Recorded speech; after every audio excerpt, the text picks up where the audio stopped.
തന്നെ മുഖ്യമന്ത്രിയെ തീരുമാനിക്കുക എന്ന് പറഞ്ഞു കഴിഞ്ഞാൽ അതിനകത്ത് തീരുമാനം ആത്യന്തികമായി പ്രഖ്യാപിക്കേണ്ടത് കോൺഗ്രസ് ഹൈക്കമാൻഡാണ്. എനിക്ക് തോന്നുന്നു എറണാകുളം DC പ്രസിഡന്റിന്റെ ഒരു ആഗ്രഹം അദ്ദേഹം പ്രകടിപ്പിച്ചു എന്നുള്ളത് മാത്രമാണ് എനിക്ക് മനസ്സിലാക്കാൻ സാധിക്കുന്നത്.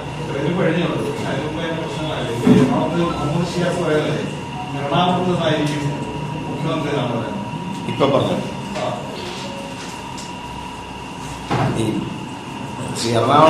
മുഹമ്മദ് ഷിയാസ് എറണാകുളം DCCയുടെ പ്രസിഡന്റ് ആണെന്നില്ലേ. അപ്പൊ സ്വാഭാവികമായിട്ടും ഒരു പ്രാദേശിക ചിന്തയുടെ അടിസ്ഥാനത്തിലായിരിക്കും അദ്ദേഹം ചിലപ്പോൾ അത്തരം ഒരു പരാമർശം നടത്തിയത്. പക്ഷെ തീരുമാനം എടുക്കേണ്ടത് കോൺഗ്രസ് ഹൈക്കമാൻഡാണ്. പ്രത്യേകിച്ച് കോൺഗ്രസ് ഹൈക്കമാൻഡ് എനിക്ക് ഒരു സ്ഥാനാർത്ഥി എന്ന നിലയിൽ എനിക്ക് ഇത്തവണ ഉറപ്പിച്ച് പറയാൻ സാധിക്കും. കോൺഗ്രസ് ഹൈക്കമാൻഡ്, ഞാൻ മുൻ തെരഞ്ഞെടുപ്പുകളിലും മത്സരിച്ചിട്ടുള്ള ഒരാളെന്ന നിലയിൽ ഇത്രത്തോളം ശക്തമായി കോൺഗ്രസ് ഹൈക്കമാൻഡ് നേരിട്ടിടപെട്ട ഒരു തിരഞ്ഞെടുപ്പ് കേരളത്തിൽ എന്റെ രാഷ്ട്രീയ അനുഭവത്തിൽ ഇത്തരം ഒരു തെരഞ്ഞെടുപ്പ് ഇത്തവണ നടന്ന തെരഞ്ഞെടുപ്പ് പോലെ മറ്റു തെരഞ്ഞെടുപ്പില്ല. AICC പ്രതിനിധികളാണ് നേരിട്ട് ഈ തെരഞ്ഞെടുപ്പുകൾക്ക് നേതൃത്വം കൊടുക്കാനായി രംഗത്തിറങ്ങിയത്. ISC ഒബ്സർവർമാർ ദീപാദാസ് മുൻഷി, പിന്നെ KC വേണുഗോപാലിന്റെ ഒക്കെ നിയന്ത്രണത്തിൽ നടന്ന വലിയ ഇടപെടലാണ്. ഇപ്പൊ കേരളത്തിലെ PCCക്കും പാർട്ടി ലീഡർഷിപ്പിനും ഒപ്പം ഏറ്റവും ശക്തമായി അതിനെല്ലാം നേതൃത്വം കൊടുത്തുകൊണ്ട് കോൺഗ്രസ് ഹൈക്കമാൻഡ്. അപ്പൊ അതുകൊണ്ട് തന്നെ മുഖ്യമന്ത്രിയെ തീരുമാനിക്കുക എന്ന് പറഞ്ഞു കഴിഞ്ഞാൽ അതിനകത്ത് തീരുമാനം ആത്യന്തികമായി പ്രഖ്യാപിക്കേണ്ടത് കോൺഗ്രസ് ഹൈക്കമാൻഡാണ്. ഇപ്പൊ സ്ഥാനാർത്ഥിയായി മത്സരിക്കുന്ന ഞാനോ അല്ലെങ്കിൽ മറ്റു ചിലപ്പോൾ എനിക്കൊക്കെ പ്രാദേശിക താല്പര്യങ്ങൾ കാണും, നമുക്ക് ഇഷ്ടമുള്ള ആളുകൾ മുഖ്യമന്ത്രി ആവണമെന്നൊക്കെയുള്ള കാര്യങ്ങളുണ്ടാവും. പക്ഷെ അതൊക്കെ വ്യക്തിപരമായ പരാമർശങ്ങൾ മാത്രമാണ്.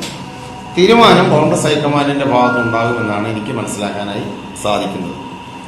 അത് ആരാണെങ്കിലും കേരളത്തിലെ കോൺഗ്രസ് പ്രവർത്തകരും നേതാക്കന്മാരും അത് അംഗീകരിക്കും. അതാണ് ഇതിന്റെ ഒരു മുഖ്യമന്ത്രി തീരുമാനങ്ങളിൽ ഉണ്ടാകുന്ന കാര്യം. അതിനു മുമ്പ് MLA-മാരുടെയൊക്കെ അഭിപ്രായങ്ങൾ കേൾക്കുമെന്ന ഒരു പ്രൊസീജിയറൊക്കെ മുൻകാലങ്ങളിലൊക്കെ ഉണ്ടായിരുന്നു. അതൊക്കെ ഉണ്ടാകുമെന്ന് എനിക്കല്ലാതെ ഉണ്ടാകേണ്ടതാണ്. അത് നമുക്കതിനെക്കുറിച്ച് ഇപ്പോൾ പറയേണ്ട കാര്യമില്ല. ഈ ഒരു ചോദ്യത്തിനുള്ള മറുപടിയായിട്ട് എനിക്ക് പറയാനുള്ളൊരു കാര്യം ഇതാണ്. മുഖ്യമന്ത്രിയെ കേരളത്തിൽ ഐക്യജനാധിപത്യങ്ങളിൽ വിജയിക്കും. കോൺഗ്രസിന്റെ മുഖ്യമന്ത്രി ഉണ്ടാകും. മുഖ്യമന്ത്രിയെ കോൺഗ്രസ് ഹൈക്കമാൻഡ് പ്രഖ്യാപിക്കും. അതാണ് അതിന്റെ